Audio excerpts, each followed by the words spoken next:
তারপর আমরা গঙ্গা চান করতে গেলাম।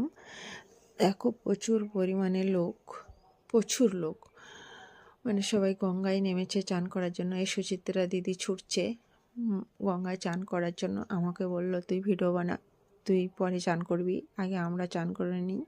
তো আমাদের বাড়িতে যারা যারা সবাই গেছিলো, আমার পরিবার সবাই এই নামছে গঙ্গায় চান করার জন্য। মানে আর সুচিত্রা দিদি ছুটছে, মা গঙ্গাকেও আরতি করবে। তো দেখো আমাকে শুধু বারবার বলছে এই ঠিক করে ভিডিও বানাবি, ঠিক করে করবি। তো ওই যাচ্ছে, আর প্রচুর পরিমাণে কাদা দেখতে পাচ্ছ, আর এতটাই ঘোলা জল আর প্রচুর পরিমাণে বালি। ও সমানেই বলে যাচ্ছে যে ঠিক করে ক্যামেরা করবি, ঠিক করে ভিডিও করবি, করে যাচ্ছে।